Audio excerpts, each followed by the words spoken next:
Tonight, we journey back over 2,000 years, to courtyards lit by lanterns, to robes heavy with dust, and to a man who preferred gentle words over sharp swords. Confucius, teacher, wanderer, and occasional scolder of impatient students, left behind a way of living so simple that it almost feels rebellious in our world of deadlines, notifications, and stress strong enough to crack a phone screen. Imagine a time when kingdoms fought, rulers plotted, and families fractured under the weight of duty. In the middle of that chaos, Confucius offered something startling: kindness as strength, ritual as medicine, and honesty as the one ballast that keeps your boat upright in a storm. His wisdom was not about conquering empires or winning debates, but about steadying the human heart, a skill we still need when our greatest enemy is less a rival general and more a buzzing inbox. This is not just ancient philosophy for men in silk sleeves. It is startlingly practical, sometimes funny in its bluntness, and always human. From choosing friends who do not stir the muddy water to breathing before you unleash words you cannot take back, the master's lessons are not dusty rules but living habits that turn trouble into steadiness. So before you shrug off Confucius as a relic of exam halls and fortune cookie quotes, consider this. He had rules for grief, for anger, for love, for ambition, rules that centuries later still help us breathe easier and walk straighter when life insists on tilting sideways. Like the video, subscribe. Because tonight, we uncover Confucius's gentle rules for a troubled heart and discover how ancient wisdom can make modern chaos just a little lighter, a little calmer, and maybe even a little more bearable than we thought. The courtyard was wrapped in twilight, the kind of fading light that makes every stone look older and every shadow seem to carry secrets. In the state of Lu, sometime around the 6th century before the Common Era, a young student sat restlessly, his heart heavy with questions he dared not voice too loudly.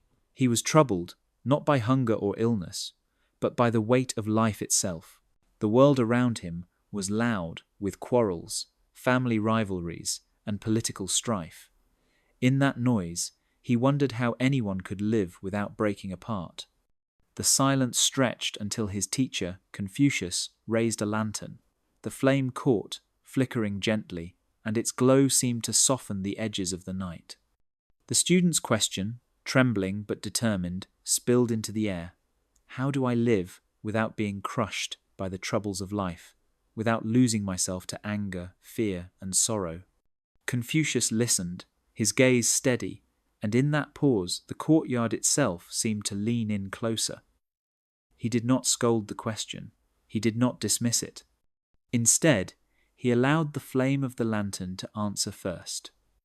Its glow, small yet unwavering, spoke of gentleness. Confucius finally said, "Strength does not always roar. Sometimes it glows quietly, like this lantern. Gentleness is not weakness. It is the power that allows you to endure without breaking." His words slid into the young man's heart like water soaking into dry earth. The boy had thought survival required armor, sharp words, or fists ready for a fight. Yet here was his master saying that to be gentle was to last longer than stone because water wears down the rock in time. The lantern shifted in the evening breeze, and with it came another lesson. Order is mercy, Confucius continued. Imagine a world without patterns, where the sun forgets to rise, where rivers flow in any direction. Chaos would crush us. But when we honor the rhythms of life, when we create rituals to guide us, the heart finds rest. He told the student that life's troubles become lighter when carried within forms, when moments of grief or joy are given the frame of ritual. A funeral allows sorrow to breathe. A bow to a friend gives respect a shape. Ritual was not empty theatre, but a medicine for the restless heart. The young man thought of the constant feuds in his village, of words spat without pause, of meals eaten without gratitude, and he began to see the picture forming. Gentleness, order, and ritual were not grand battles. They were lanterns one could carry, steadying the steps through darkness. Confucius lowered the lantern so that both of their faces glowed in its soft light. He did not promise the world would become easier. He did not say trouble would vanish. What he offered was a way to endure, to walk through hardship without shattering. The student looked at the flame and realized that living without breaking did not mean hiding from storms. It meant learning to be like the lantern, small in size, yet strong enough to outlast the night. The lesson began not with words, but with silence. In the early morning, the courtyard of the school in Lu was alive with the soft chirping of birds, yet within its stone walls there was a stillness heavy enough to press on the students' shoulders. Confucius stood before them, his hands folded calmly, his eyes scanning faces eager yet restless. He spoke at last, not with a lecture, but with a question that seemed too simple to be profound. Why do we breathe before we speak? The students shifted uncomfortably. Some thought the answer was obvious, that air was needed to form sound. Others thought it was a trick, one of those riddles meant to reveal the sharpest mind. The master waited. His silence grew until even the birds seemed to quiet. Only then did he say, "Peace begins where noise ends, and in the space of one breath, anger can be swallowed before it becomes regret." The students understood little at first. They were young, quick to laugh, quick to argue, quick to let their voices fly without caution. Confucius saw this impatience like sparks dancing from dry wood, dangerous in its thoughtlessness. He lifted his hand and instructed them to inhale deeply, hold the air, then release it slowly before speaking a single word. Awkward laughter filled the space as the students tried. Some exaggerated, puffing their cheeks, while others sighed dramatically. But then the courtyard settled, a calmness wrapped around them, and they began to notice how the pause changed everything. One student remembered how only days earlier he had quarreled with his brother over a trivial matter. Words shot out like arrows, sharp and quick, and even after apologies, the wound still lingered. Another thought of how often he interrupted his mother, eager to prove himself, only to see her eyes cloud with hurt. In that breath, they realized that silence was not emptiness, but power. Confucius explained, "The tongue can cut deeper than a sword, but the breath can stop the blade before it falls." When you pause, you give your mind a chance to choose the right path instead of stumbling into the wrong one. A single breath may seem small, but it holds the weight of peace. The lantern from the night before was still burning faintly nearby, its flame steady despite the breeze. Confucius pointed to it. Just as the flame does not rush to consume all the oil at once, you must not rush to let words escape without measure. The students stared, the image lodging itself in their minds. They understood that holding one breath before speaking was not weakness, but strength in its gentlest form. The day grew brighter, the birds resumed their chorus, and yet something had shifted in the courtyard. The boys and girls felt that they had been given a secret, one not of weapons or wealth, but of restraint. That evening, when they returned to their homes, some tried it. A pause before a harsh retort, a deep breath before answering an elder, a moment of silence before speaking a truth. And in those moments, they found that peace really did begin where noise ended, and the heart, once troubled, began to find its calm. Winter in Lu was merciless. The winds came sharp from the north, carrying with them a cold that slipped through every crack in the walls and every fold of cloth. Fields lay barren, rivers turned to ice, and the breath of peasants working outside rose like pale smoke into the frozen sky. In such a season, even the strongest could feel small. One evening, as frost clung to the rooftops, a student asked Confucius how the human heart could survive such winters of life, the seasons not only of weather, but of conflict, loss, and loneliness. The master sat by a small fire, its glow steady though the logs crackled weakly. He said, "Ren is the warmth that survives winter. It is the hearth of character, the flame that comforts others and steadies your own soul when all else seems bleak." The students leaned closer to the fire, their faces pink with cold, and the master told them a story. Long ago, he said, a traveller found himself stranded in snow, hungry and trembling. A stranger passing by could have turned away, but instead he shared his cloak and half his bread. That act did not end the winter, nor did it change the world, but it kept both men alive through the night. This is Ren, to see another not as stranger but as kin, to treat their suffering as your own. The courtyard was silent, the crackle of the fire the only sound. The students thought of their own quarrels, the fights over small possessions, the way they had mocked each other for mistakes. Suddenly those actions seemed colder than the frost outside. Confucius continued, "When you let Ren guide you, conflict softens. An enemy may still glare, but when you answer with kindness, their fire weakens. The anxious heart finds peace, not by hoarding warmth, but by sharing it." Just as a hearth grows brighter when more gather around it, the spirit grows steadier when benevolence is practiced. One of the students whispered, "But what if others do not return the kindness?" Confucius smiled. "The sun does not withhold its light because one man keeps his door closed. Ren is not measured by the response you receive, but by the integrity you keep. Your warmth may one day thaw even the hardest frost." The night deepened, but the lesson lingered like the fire's glow. The young ones began to see Ren not as grand gestures, but as small acts that carried immense weight. A kind word to a weary parent, sharing food with a hungry neighbor, listening with patience when someone trembled with fear. These were not the acts of saints or heroes, but of ordinary people refusing to let winter swallow their hearts.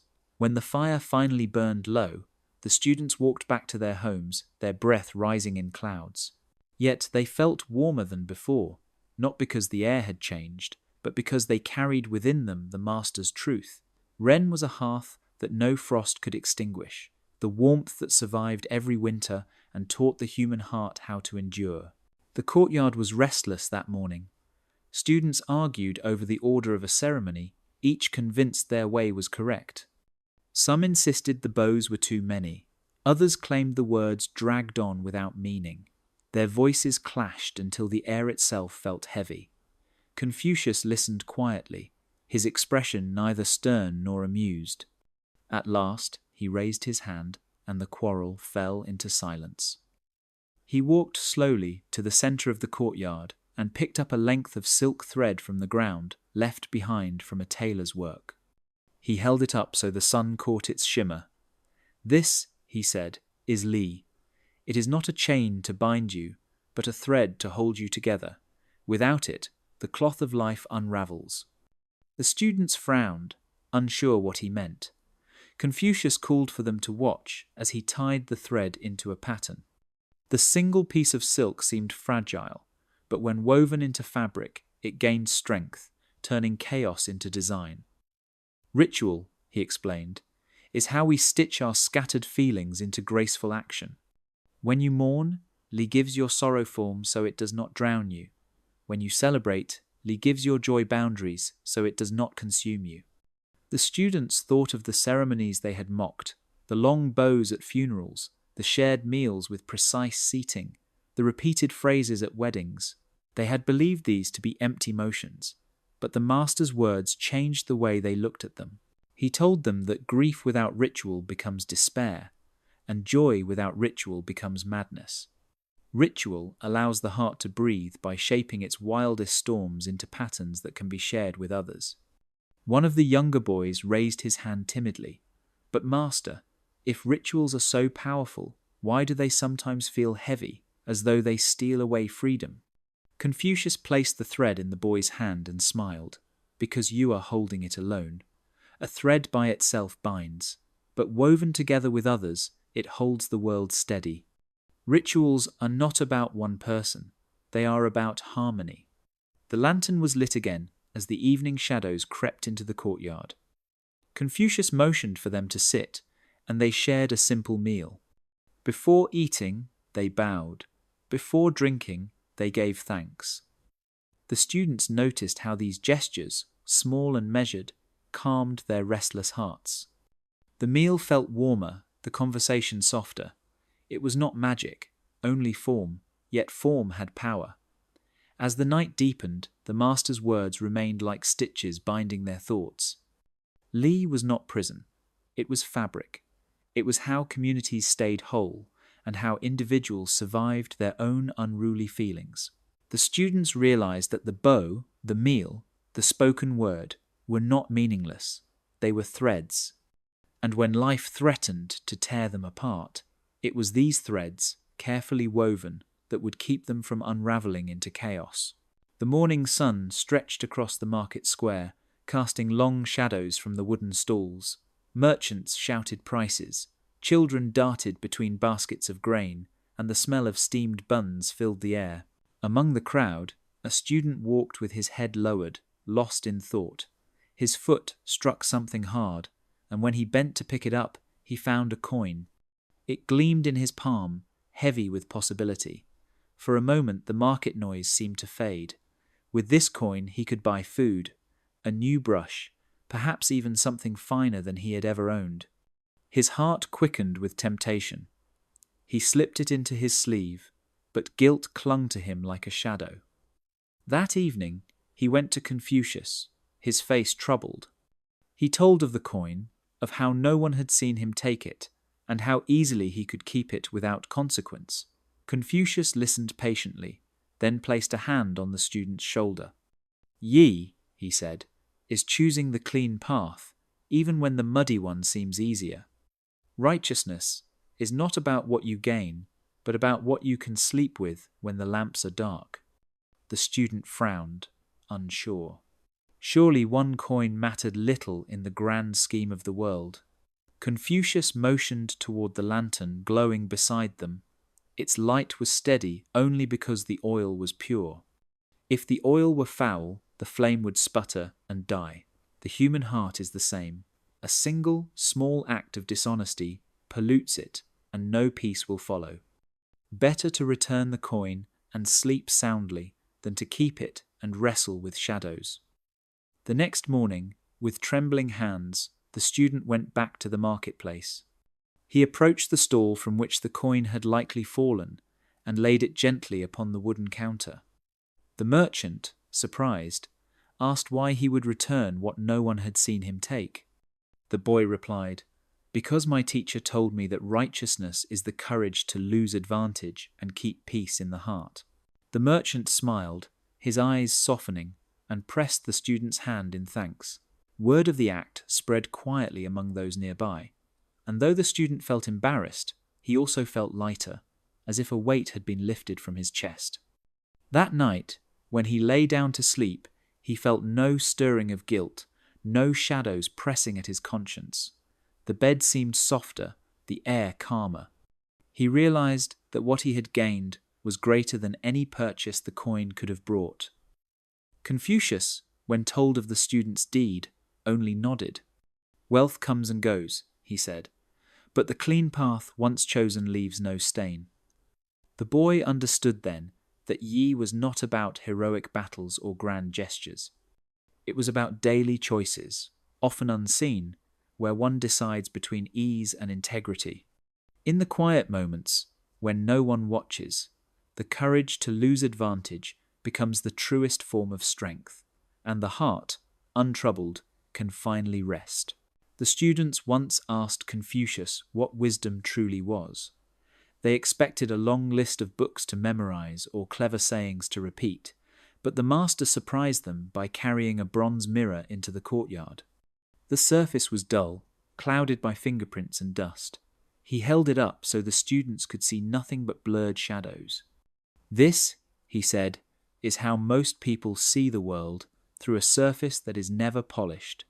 You mistake fear for truth, rumor for knowledge, and your own desires for reality." Then, with a cloth, he began to polish the mirror slowly. The smudges faded, the bronze brightened, and soon the students could see their reflections, clear and sharp. "Wisdom," Confucius said, "is like this. It is honest seeing. It is not magic or mystery. It is the discipline to wipe away what clouds your perception. Study, ask, compare. Only then does fear have nowhere to hide.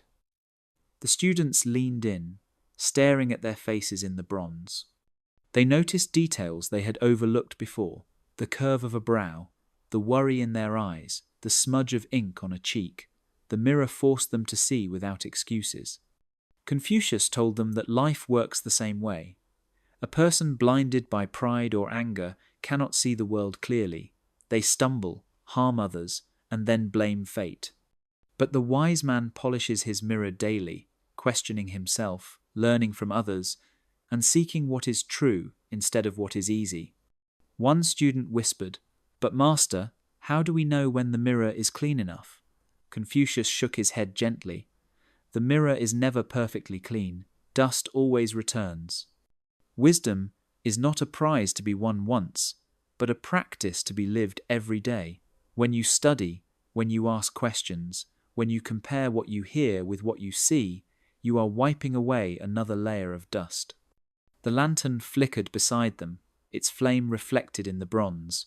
Confucius tilted the mirror so the students saw not only themselves, but also the light.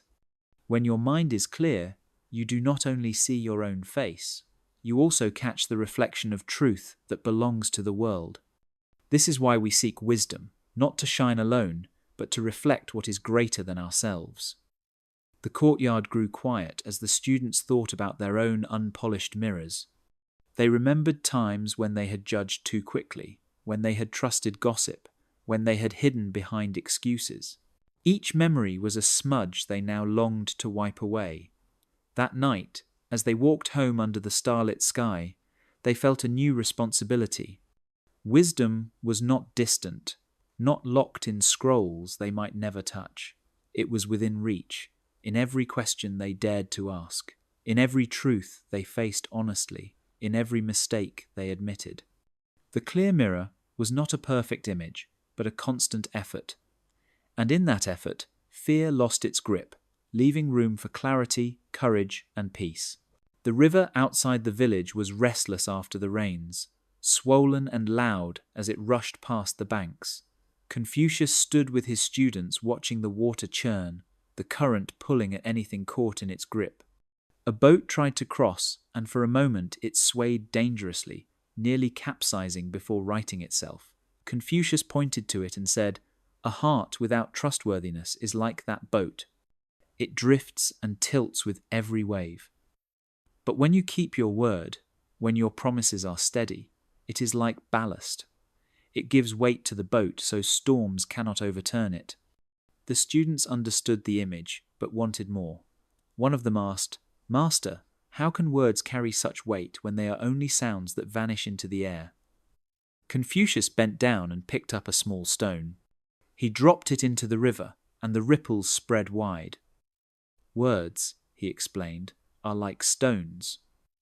They may seem light, but once thrown, they cannot be taken back. If you promise and do not keep it, the ripple becomes a crack in trust, and soon no one will believe your voice. But when you keep your word again and again, each promise becomes a weight that steadies your life and the lives of those around you." The students thought about their own careless vows, the times they had promised to meet a friend but never came, the times they told their parents they would study but chose play instead. Each broken promise was like water rushing into a boat, making it unsteady. Confucius told them that Zin, trustworthiness, was not a grand gesture. It was a habit practiced in the small moments until the heart itself learned to remain steady no matter what storm arrived. That evening, a story spread among them. One boy had borrowed a farming tool and forgotten to return it.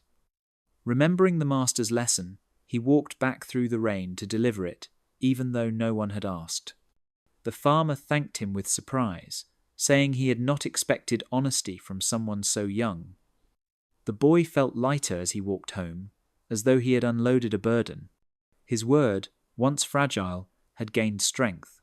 Confucius nodded when told of this, and said, "Trust is not built in the sunlight of one day. It is built in the rhythm of many nights and mornings, when promises are kept like breathing.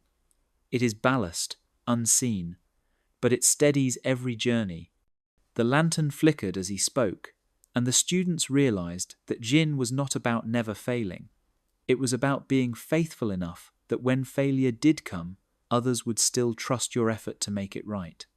The river outside kept rushing, wild and loud, but in their minds they saw the steady boat with its hidden weight.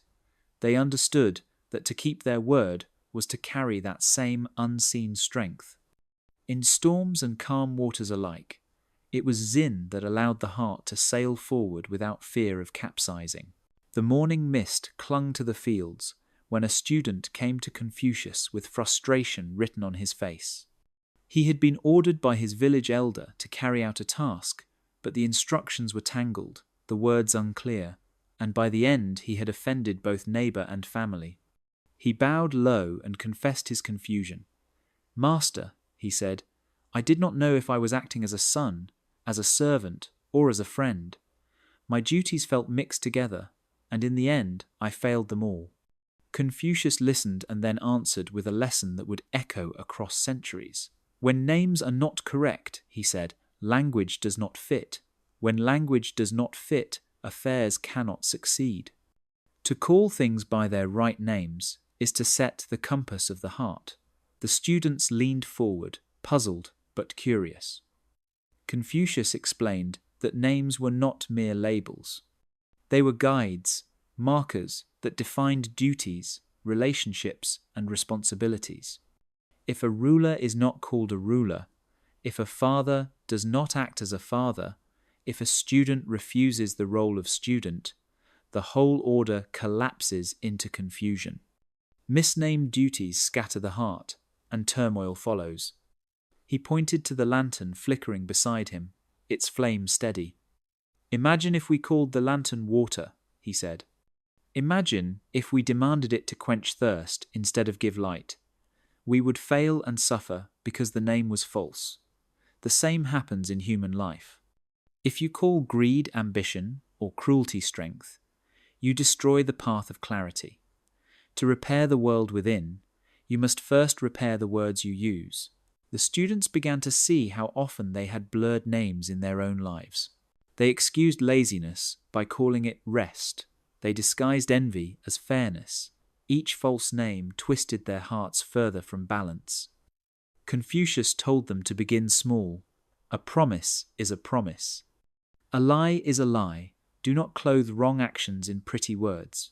When you face yourself honestly, calling things by their true names, the heart straightens and choices become clear. That evening, one student tested the lesson. He had quarreled with his brother and told himself it was because of justice. But under the master's teaching, he admitted it was jealousy. The admission stung like cold water, but it cleared his mind. He approached his brother not with false pride but with apology, and the wound began to heal. The village noticed too. Where words were spoken clearly, conflicts eased. Where duties were named rightly, order returned.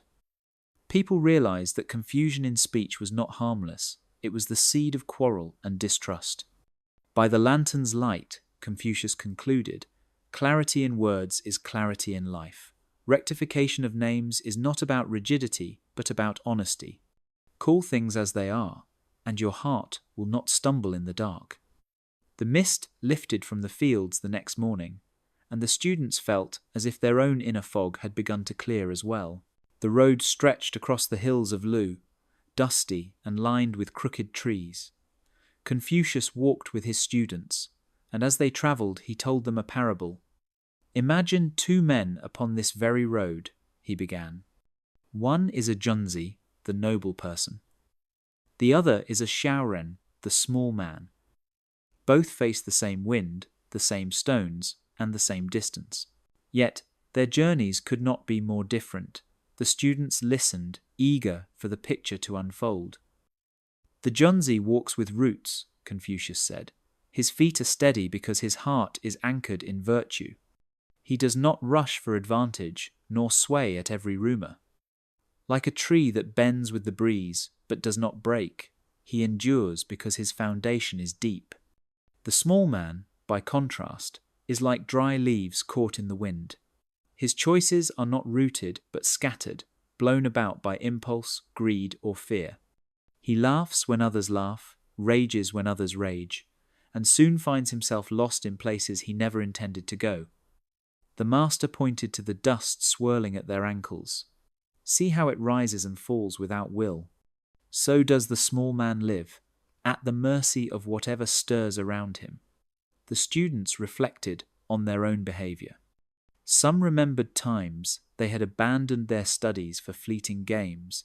Others recalled harsh words spoken out of jealousy that had burned friendships to ash. In those moments they recognized themselves in the small man, untethered and restless. Confucius told them that steadiness did not mean stubbornness. The Junzi bends when needed, showing patience and humility, but never forgets his roots. His roots are Ren, benevolence, and Yi, righteousness. They are Li, the rights, and Xin, trustworthiness. Together these anchor him. Without them he too would be swept away by the wind. One student asked, "Master, if we are born as dry leaves, can we ever grow roots?" Confucius smiled gently. A seed carried by the wind may still take root if it finds soil and care. So too can a small man become a Junzi if he chooses discipline, reflection, and kindness.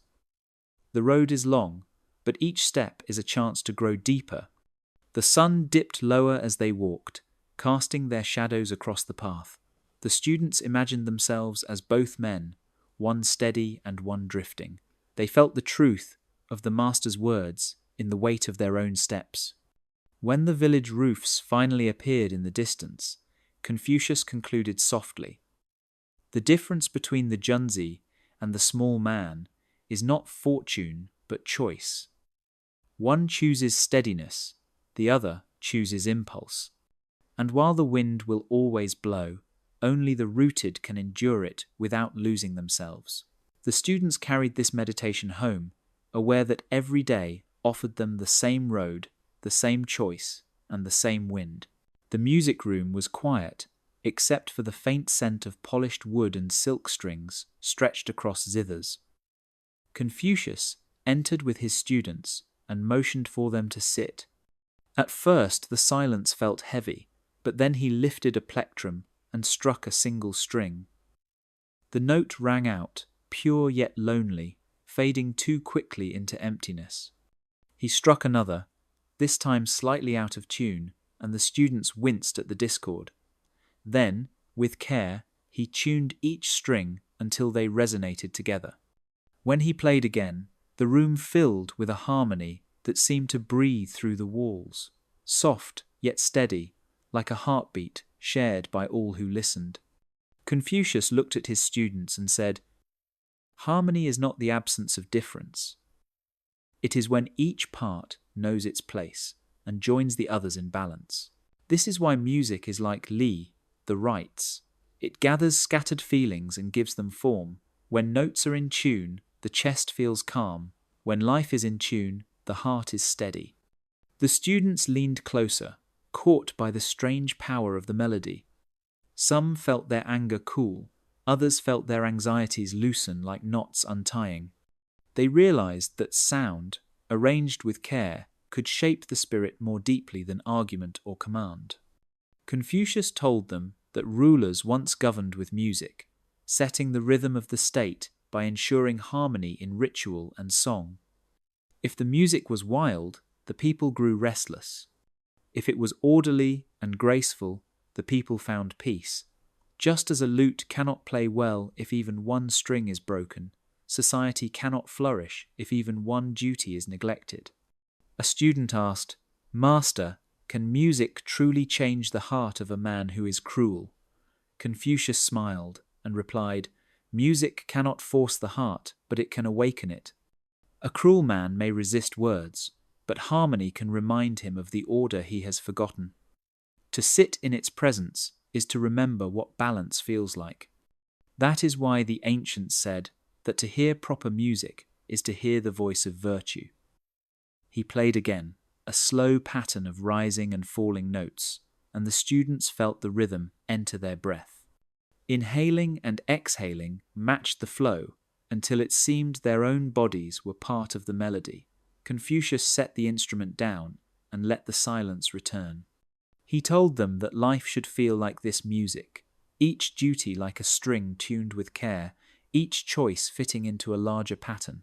Anger, desire, fear, and hope all have their notes, but they must be placed rightly, or they turn to noise.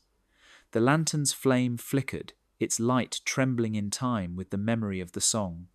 The students left the music room quietly, unwilling to break the calm. As they walked back through the village, they noticed the sounds around them differently, the steady rhythm of footsteps, the murmur of voices, the whisper of wind in the trees. For the first time, they understood that harmony was not only in music, but in every part of living. The night sky over Lu stretched wide, its stars glittering like brushstrokes scattered across a dark canvas. In one of the schoolrooms, a single lantern burned as Confucius read quietly from an old scroll. His students entered, tired from a long day of lessons, their faces weary and their eyes half closed. One of them sighed loudly and said, "Master, do you never tire of learning? You study when the sun rises, you study when the sun sets, and still you continue. Does it not exhaust you?" Confucius looked up with a smile, his gaze warm, and answered softly, "Learning without weariness is the secret to rest." The students were puzzled. How could more study bring rest? Was not the mind already burdened with memorized passages and endless recitations? Confucius motioned for them to sit and pointed to the stars above the open courtyard. He told them that ignorance was like walking into the night without knowing the road ahead. Fear rises because the way is vague. But when you learn, each lesson is like a torch placed on the path, lighting a little more of tomorrow. Curiosity does not burden the heart. It relieves it, because dread fades when the unknown is made clear. One boy confessed that he often dreaded the future, unsure if he would succeed or fail, and the feeling robbed him of sleep. Confucius nodded. The heart cannot rest when it wanders in darkness. But a student who learns daily, even in small steps, transforms dread into direction. Another student whispered, "But master, what if I never know enough? What if I study all my life and still the world remains too vast?" Confucius placed the scroll aside and replied, "Even the greatest traveller never walks the whole earth, yet each step makes the journey clearer. The same is true of learning. To study without weariness is not to reach the end, but to find joy in the path itself. That joy steadies the mind, and the one who studies sleeps more deeply than the one who hides from questions." The lantern flame flickered as he spoke, casting soft light on their young faces. The students realized that their exhaustion was not from learning, but from resisting it, from carrying the weight of unanswered fears. They remembered the nights spent worrying over what they did not understand, their hearts restless and their minds clouded. In contrast, they thought of the moments when a difficult passage finally became clear or a problem finally solved, and how lightness filled them afterward. That was the rest the master spoke of. When the lantern was finally extinguished and the courtyard fell into darkness, the students returned to their homes differently. They no longer saw study as a burden to drag through, but as a quiet comfort, a way to untangle dread from the future. That night their dreams were easier, and when they woke, the morning felt less heavy. For in choosing to remain lifelong students, they had found the secret Confucius had known all along, that learning without weariness is not labour but rest. The village well stood at the centre of Lu, its stones worn smooth by generations of hands drawing buckets of water. Children laughed as they carried small jars, merchants filled their skins before setting out on the road, and elders leaned on their staffs, waiting patiently for their turn. One afternoon, Confucius brought his students there, not for water, but for a lesson. He asked them to watch. Some lowered their buckets carefully, pulling up water so clear it shimmered in the sunlight. Others dipped recklessly, stirring mud, and returned with water cloudy and bitter. Confucius turned to his students and said, "Friendship is like this well. If you choose companions who draw clear water, your heart is refreshed. If you walk with those who stir the mud, your spirit becomes troubled. The students thought of their own friends, the ones who encouraged them to study, and the ones who tempted them toward mischief. They realized that every friend left a taste in the soul, just as every bucket carried its own water. One boy asked softly, "Master, is it wrong to walk with those who draw muddy water?" Confucius shook his head gently. "It is not wrong to know them, but if you drink from their bucket every day, soon your heart will grow sick. The circle you keep seasons your heart, just as herbs season the broth. Even the strongest taste is changed by what surrounds it. Choose companions who make you clearer, kinder, more patient. They will season you toward goodness." The lantern flame flickered nearby as the evening deepened. Confucius told them a story of his own youth, when he walked with friends who mocked learning and chased only pleasure. He laughed with them at first, but each day he felt his mind grow restless and his purpose fade. When at last he found companions who loved study and virtue, his heart grew steady again. From that time forward, he understood that friends shape the soul as much as family shapes the body. The students fell silent, reflecting on the company they kept. Some remembered how laughter with good friends had lifted their spirits in dark times. Others recalled how arguments born from jealousy had left them bitter. They began to see that friendship was not only about comfort, but also about direction. It could lead one toward virtue or toward ruin. The well grew quiet as the villagers drifted home, leaving only the stars above. Confucius looked at his students and said, "If you would know the quality of a man, look at the company he keeps. A good friend is like clear water, drawing away thirst without poison. A poor friend is like a muddy pool, leaving you thirstier than before." The students nodded, their faces thoughtful. That night, they lay awake not with worry but with resolution. They would choose wisely, not out of pride, but out of care for their own hearts. For just as one cannot live without water, no one can live without friends. And in both, clarity is life. In the quiet of early morning, the roofs of Lu glowed with the first touch of sunlight. Confucius walked with his students past the homes where families were stirring awake. The sound of a mother calling her child to breakfast, the sight of an old man being helped to sit in the courtyard, the smell of rice steaming in clay pots filled the air with warmth. The master paused and asked, "Do you know what gives strength to a house?" One student answered quickly, "Its walls." Confucius shook his head gently and replied, "The strength of a house is filial piety, the respect of children for their parents and the gratitude of the young for their roots. Without this, even the finest home is empty." The students looked uneasy. Some had quarreled with their families, others had felt restless, eager to leave their villages and chase the world. Confucius told them that Xiao, filial piety, was not chains of obedience, but the soil in which identity grows. A tree that despises its roots soon withers. A person who forgets gratitude becomes restless, always searching for meaning, yet never finding rest. He spoke of his own childhood, of how he watched his mother labor for his sake. Even when her hands were rough from work, she never ceased to show tenderness.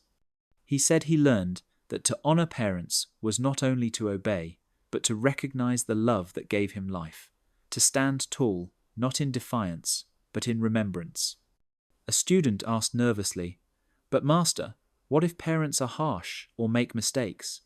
Confucius answered, "Parents are human, and their hands may tremble, but they are still the beginning of your being." Filial piety does not mean blindness.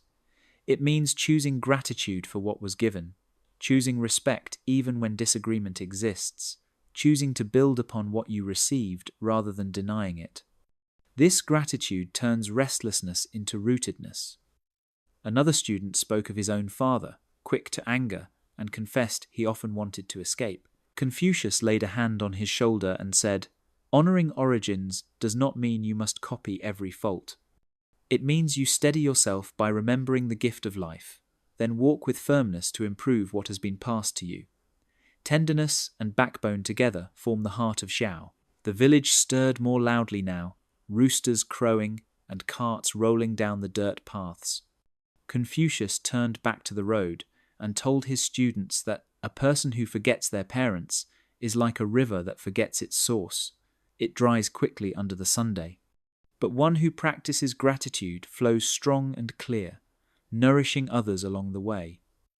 That evening, as the students sat by their lamps, they thought of their families with new eyes. Instead of irritation, they felt a quiet steadiness, a reminder that they were not rootless wanderers but branches tied to deep soil. In that recognition they found a strength both soft and strong, the kind that steadies the heart without hardening it. The courtyard of the school was hushed as Confucius's students gathered in a circle. A young disciple had been troubled all morning, shifting uneasily, until finally he spoke. "Master, what should I do when someone above me is wrong? If I remain silent, I feel dishonest. If I speak, I fear anger and punishment." Confucius looked at him kindly and replied, "This is the art of remonstrance, the courage to speak gently.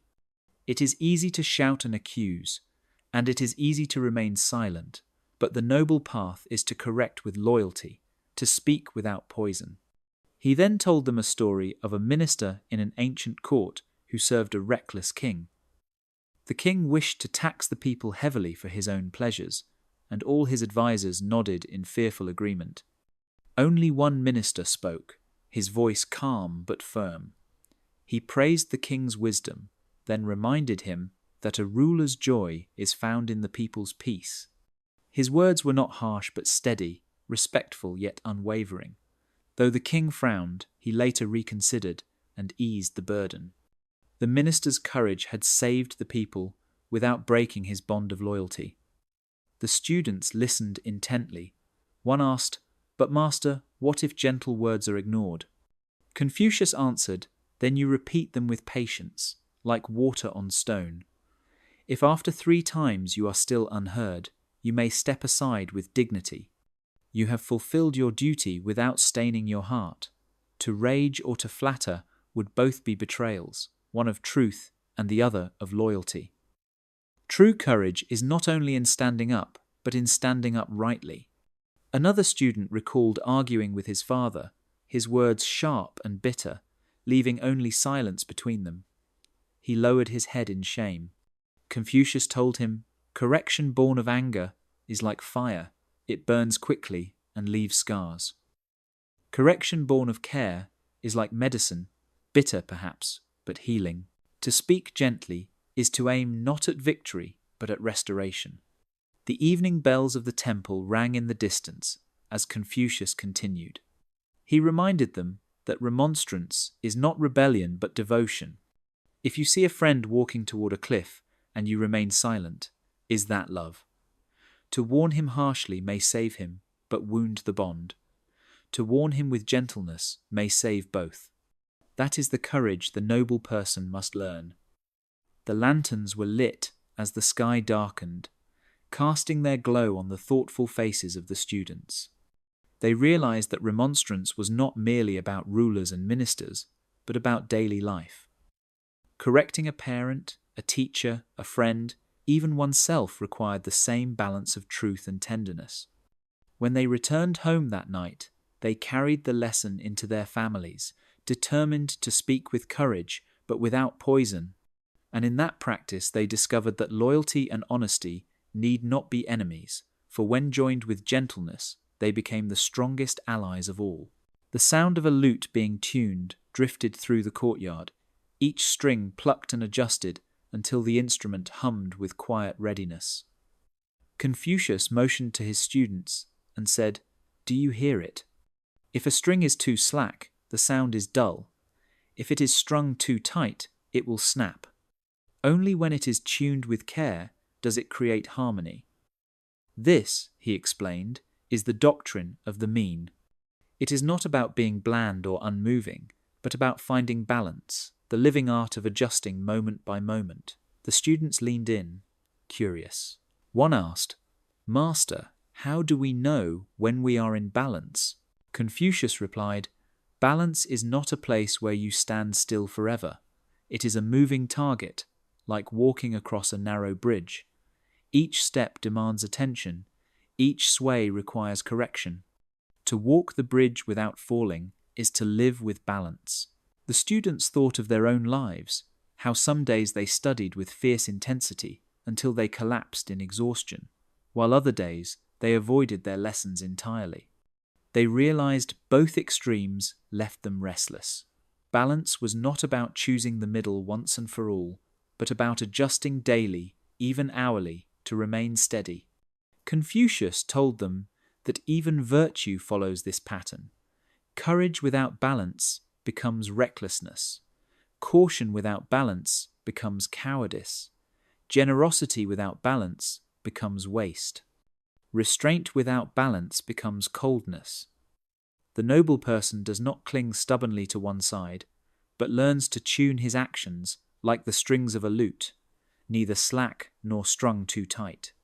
The evening air was soft, carrying the smell of pine smoke from village fires, Confucius continued, telling them that rulers too must learn this lesson.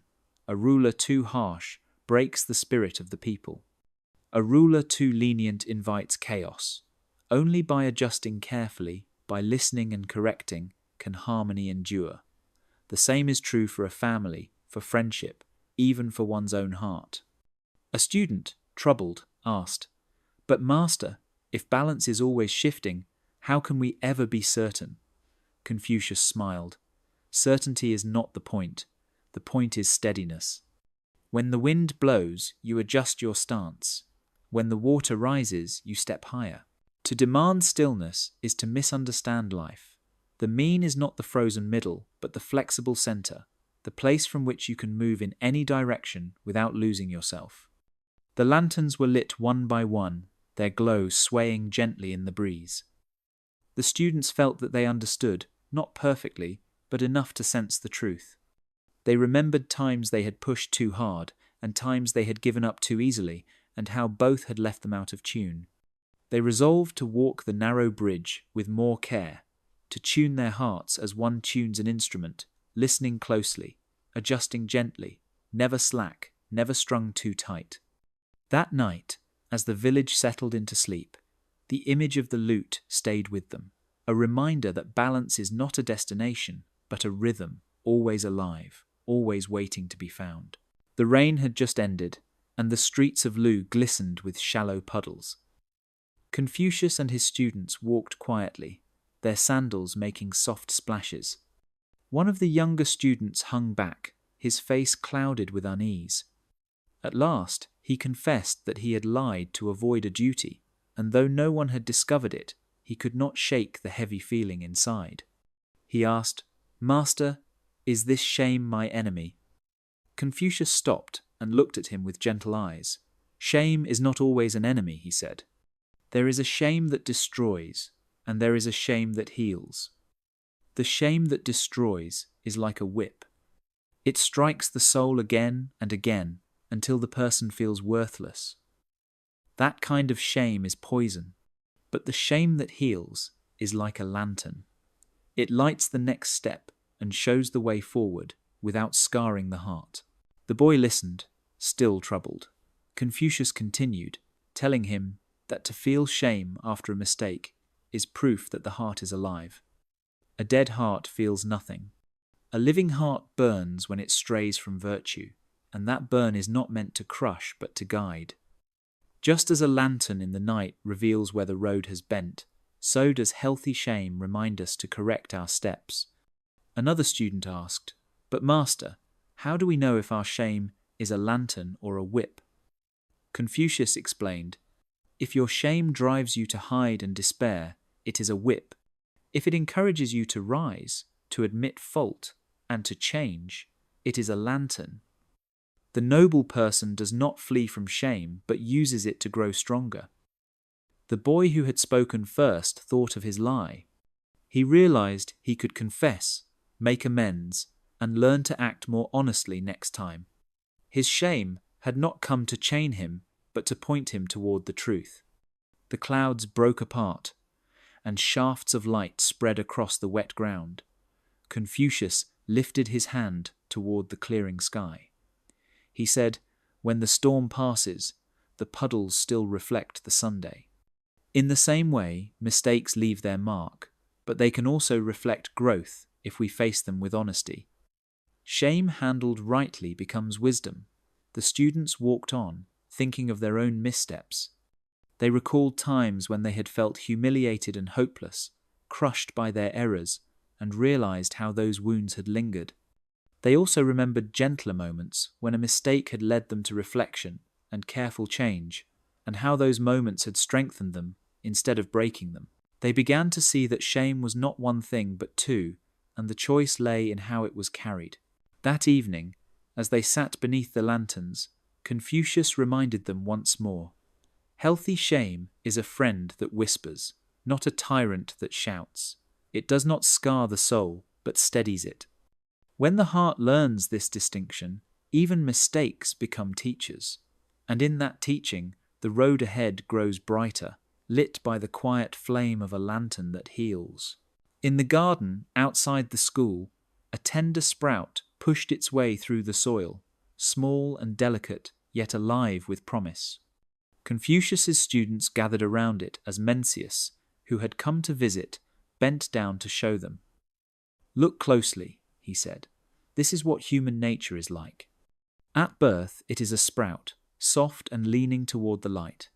Its natural direction is goodness, just as this sprout seeks the Sunday.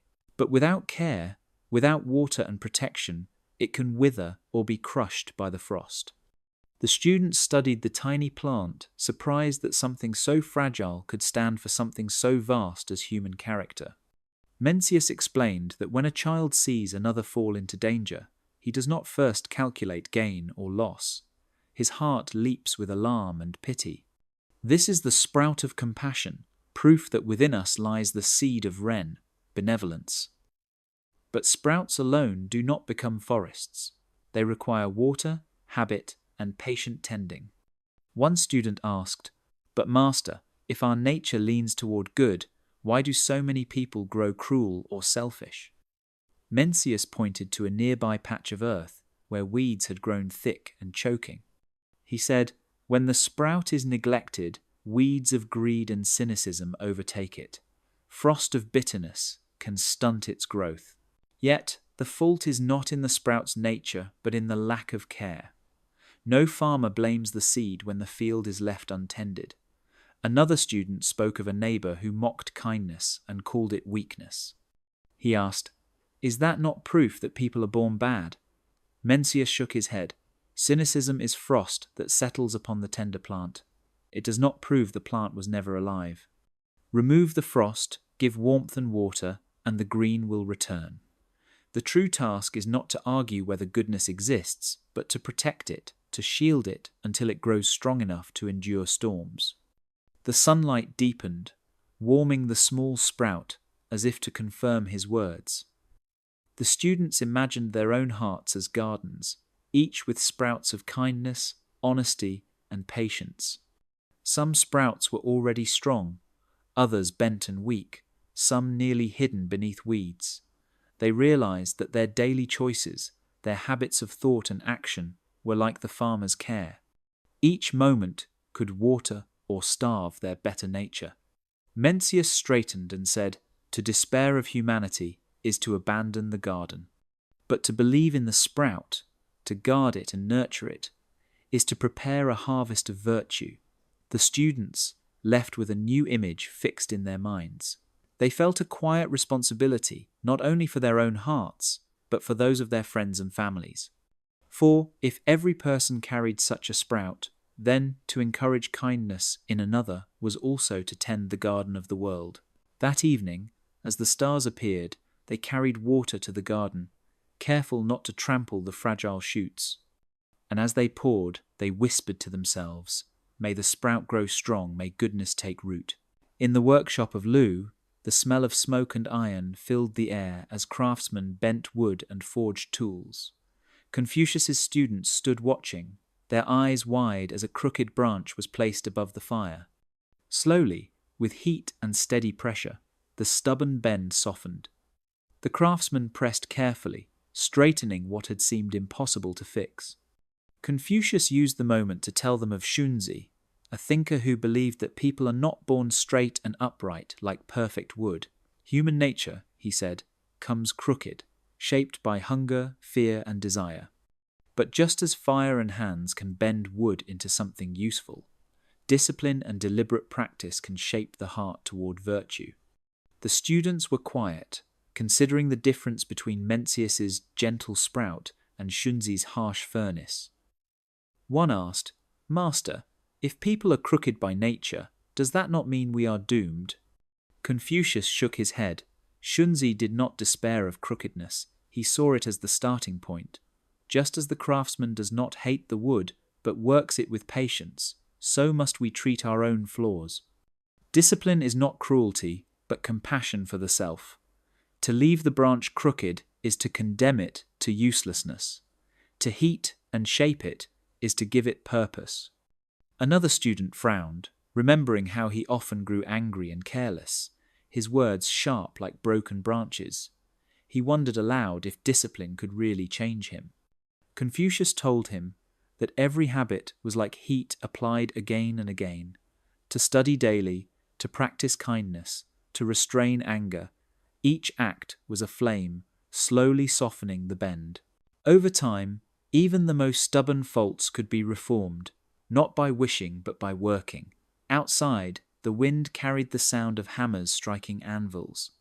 Confucius explained that rituals, laws, and learning were all part of this furnace. They are not cages, but tools of shaping. The noble person does not resist them, but accepts them as the fire that makes him whole. Without the furnace, the branch stays crooked, but within it he finds the chance to become straight and strong. A student asked, "But master, does this not hurt?" Confucius nodded. Growth often feels like fire, uncomfortable and demanding. But is the fire cruel when it transforms raw ore into a blade that protects? Is the heat unkind when it gives the wood a form that serves?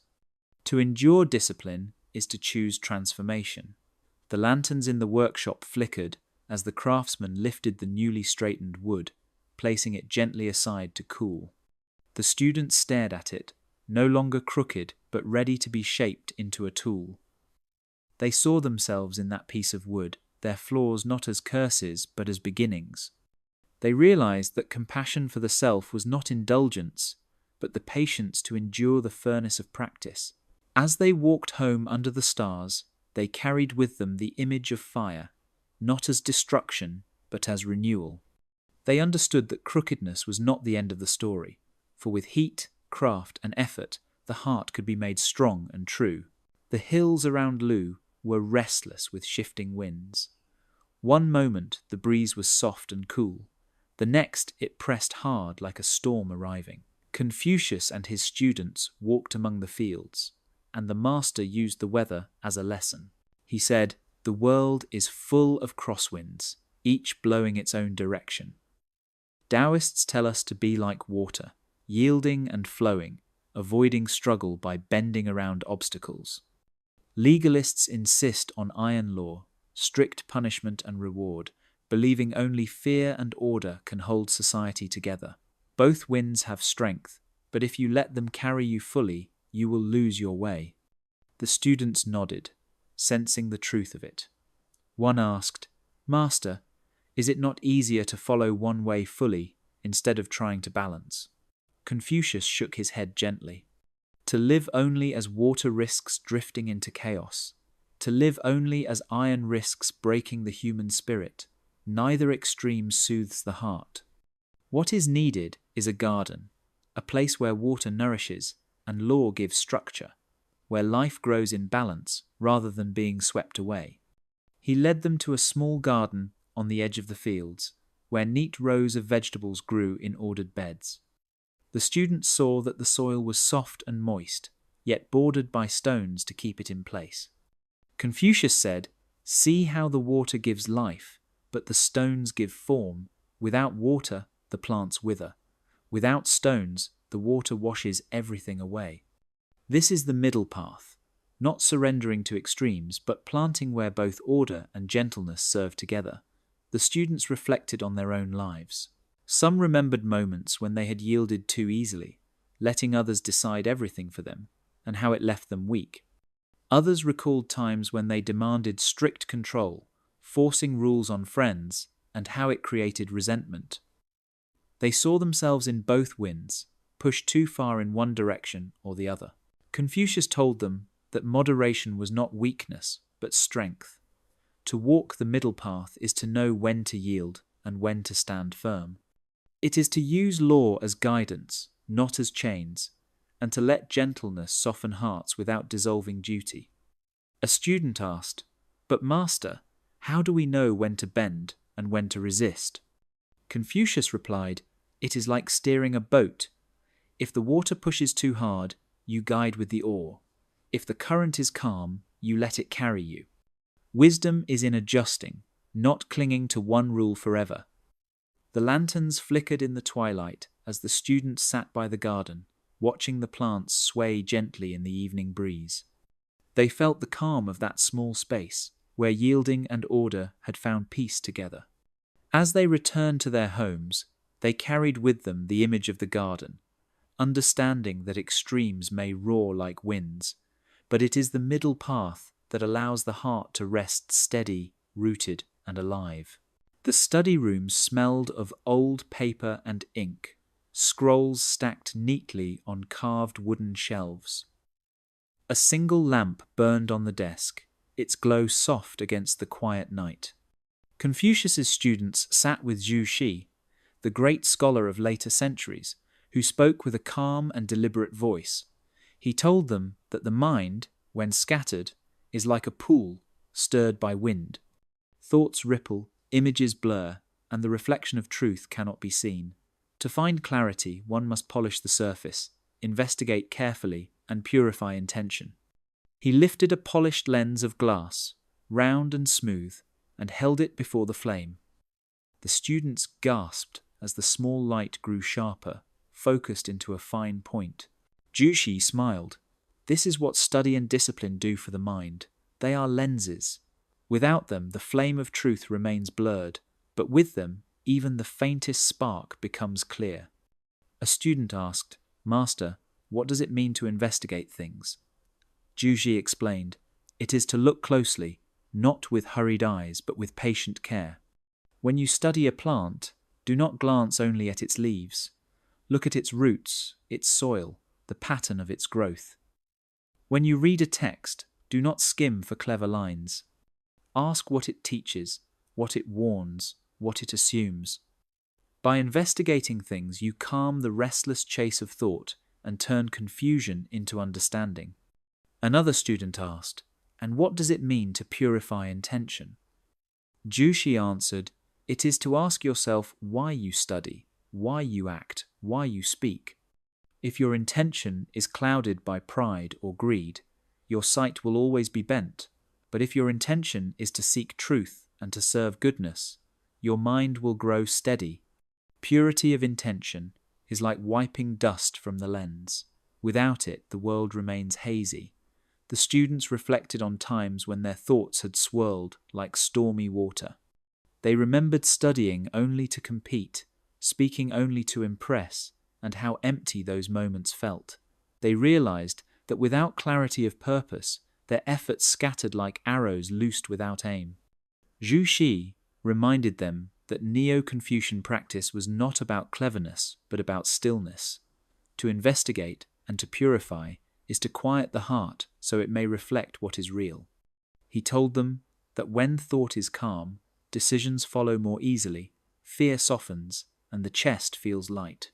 The lamp flame trembled slightly as he set down the lens. The students stared into its glow, noticing how their breathing slowed, how their worries seemed less tangled. They felt that perhaps their own lives, often rushed and clouded, could be steadied by this method. Investigate carefully. Purify intention. Let the lens sharpen the flame. That night, as they walked home under the pale light of the moon, they carried the lesson like a clear glass held within their hearts. And though the world was still full of noise and distraction, they felt for the first time that clarity was possible, that calm could be cultivated, and that their thoughts, once scattered, could become steady and bright. The mountain path was steep, the air crisp with pine and stone. Confucius's students travelled with Wang Yangming, the later sage whose voice carried the calm of someone who had wrestled long with the storms of the mind. As they rested, one student asked why he looked so peaceful when others were burdened with endless doubts. Wang Yangming smiled and pointed to the lantern he carried. He said, "There is a lamp within every heart. It is not lit by books alone, nor by rules handed down. It shines when you act on what you already know is right. Knowledge and action are one." The students looked puzzled. One of them said, "Master, we study for years to know what is good. Are you saying that is not enough?" Wang Yangming shook his head gently. To know, but not to act, is like carrying a lamp unlit. The flame waits, the oil is ready, but darkness remains. The moment you act rightly, the lamp burns, and the mind grows still. Integrity is not hidden in distant scrolls. It lives in the courage to do what you already see as good. Another student remembered how he once saw a beggar hungry in the street, but walked past, planning to give food later after he had asked advice. That night he could not sleep, his mind restless with guilt. Wang Yangming told him, "Your heart knew in that moment what was right. Delay clouded it. If you had acted at once, both the beggar and your spirit would have been at peace. This is why knowledge and action cannot be separated. To split them is to break the lamp within." The sun slid lower as the students sat in silence, each thinking of times they had delayed kindness, postponed honesty, or excused themselves with plans to do better tomorrow. They felt the weight of those delays like shadows. Wang Yangming continued, saying, "The mind is restless not because it lacks wisdom, but because it refuses to act on the wisdom already present. When action follows knowledge immediately, restlessness dissolves. The lamp burns steadily, and the night inside clears." A student asked, "But Master, what if I do not know enough? What if my choice is clumsy?" Wang Yangming answered, "Even a clumsy step in the direction of goodness steadies the heart more than hesitation. To wait forever for perfect knowledge is to never act at all. The lamp glows brighter with use, not with hoarding oil." The breeze shifted through the trees, carrying the scent of earth and pine. The students felt the lessons sink deep. They realized that peace of mind was not hidden in more learning alone, but in the union of knowing and doing. That night, as they descended the path, each carried an invisible lamp within, flickering to life with every act that matched their conscience. They understood that integrity was not a distant goal, but an immediacy, a way of stilling the mind by aligning thought and deed. And as the first stars appeared, they felt a calm they had long sought, the calm of light burning steadily inside. The hum of screens has replaced the scratch of brushes, and the glow of monitors now lights the faces that once would have been bent over scrolls. In this new world, people rise not to the sound of roosters, but to the buzz of notifications and the flood of emails waiting like unseen messengers. Confucius, were he to walk among us, would not scorn this change. He would ask instead, "What are your rights now?" For in every age, humanity needs rhythm to remain whole. Rites once meant bowing to elders, offering incense, pouring tea with care. Today, they can mean how you begin your morning, how you open a meeting, how you close the day, without leaving your spirit scattered across endless timelines. Without such ceremonies, the human heart grows thin, pulled in too many directions, restless and unsatisfied. Imagine a worker who rushes from task to task, answering messages without pause, eating hurried meals with eyes still fixed on a glowing screen. His day is full, but his chest feels empty. He has forgotten to design rites. Now imagine another who pauses before opening her inbox, taking one quiet breath, as if bowing to the work ahead. She begins with order, not chaos, and already her heart feels steadier. This is no different than the ancient courtyards, where ritual framed each action, turning daily life into something graceful. Confucius taught that the rites, are not chains, but threads. In the age of paper, they wove harmony in households and courts. In the age of glass and pixels, they can weave harmony again, if only we choose to honor them. A teenager might decide that each night she will put her phone aside and share one story with her family. A worker might design a small ritual of tea before diving into the noise of deadlines. A student might light a candle before study, not for religion, but for rhythm. These acts are modern ceremony, reminding the heart that humanity is not measured by speed, but by presence. A student once asked, "Master, can rituals survive in a world so fast?" Confucius would answer, "It is not speed that destroys ritual, but neglect. Even the shortest pause can become sacred if it is done with care." A single deep breath before speaking, a moment of silence at the start of a meeting, a smile offered before logging off. These are the bows and gestures of today. The sun set behind the city skyline, glass towers catching the last red light like ancient bronze bells. The students imagined the office as a temple and the phone as a tablet of bamboo, not to mock, but to remind themselves that form and meaning depend on the heart. To treat the modern world with reverence is to keep humanity intact. And as they closed their laptops that night, they felt the quiet truth of the lesson. Screens may replace scrolls, but the need for ceremony remains. Without rites, the heart scatters. With them, even the busiest life finds calm, order, and dignity. The courtyard was heavy with silence as a family gathered in mourning. White clothes hung loosely from their shoulders, a symbol of loss, and incense curled upward like whispers toward the sky. Confucius stood among his students watching, and when they returned to him later, he said, "Sorrow and anger are storms of the heart. Left untended, they can destroy, but held with gentleness, they can become teachers." One student asked, "Master, why wear mourning clothes? Why bow so often? Why not simply cry until the tears are gone?"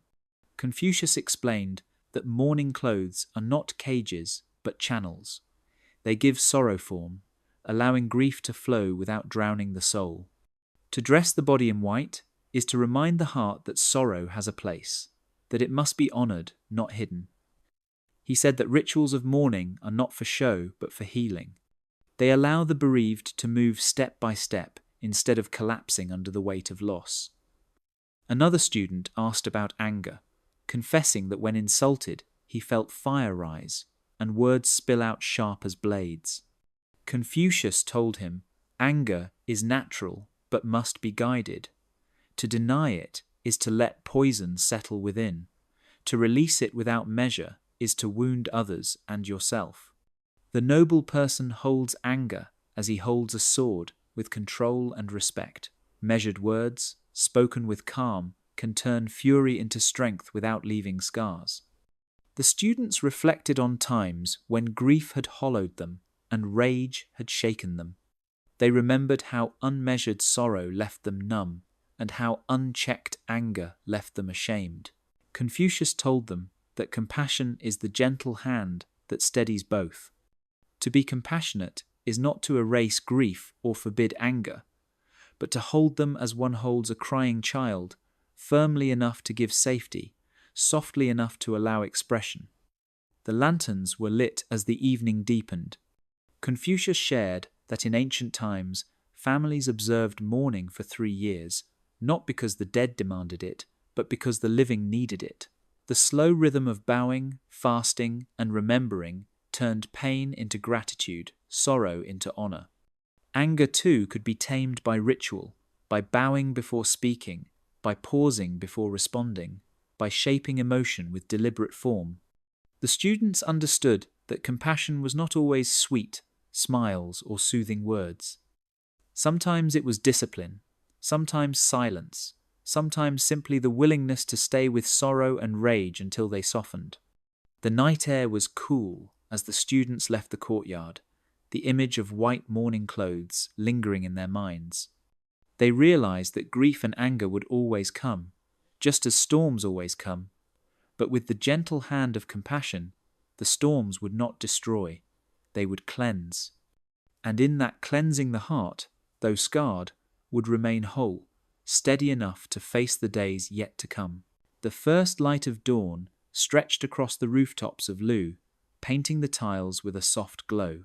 The courtyard where so many lessons had been spoken now lay still, the lanterns from the night before faint against the rising Sunday.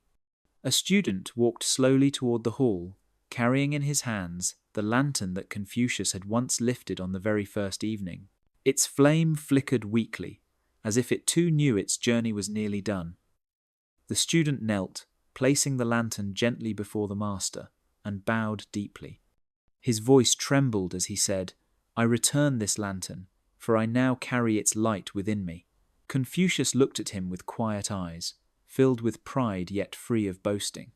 He said, "You have learned that strength can live in gentleness, that order can soothe, that ritual can heal.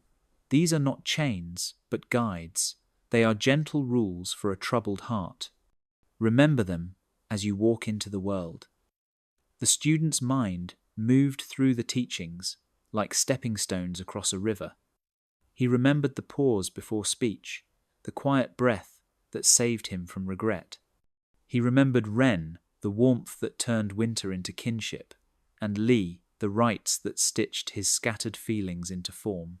He remembered Yi, choosing the clean path even when advantage whispered otherwise, and Ji, the clear mirror polished daily with questions and honesty.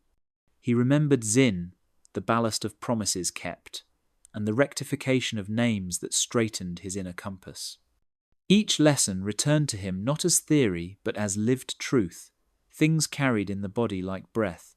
Confucius said, "When trouble rises, do not run blindly. Breathe, and the storm will pass without breaking you. When confusion clouds you, see clearly, polish your mirror, and fear will have no place to hide. When doubt tempts you, keep your word, for trust steadies the heart like a weight in the boat. When the crooked path offers advantage, choose the clean one, and you will sleep without shadows. These are the rules that guard the heart." The student bowed again, the lantern flame reflected in his eyes. He understood that the rules were not prisons but freedoms, that they had given him a way to walk through sorrow, anger, and temptation with quiet honor. The sky brightened, and the first birds began to sing, their voices mingling with the scent of morning dew. Confucius rose, and together master and student walked to the edge of the courtyard. The lantern flame finally dimmed and went out, but neither felt loss. The light had simply moved from one vessel to another, from glass and oil into flesh and spirit.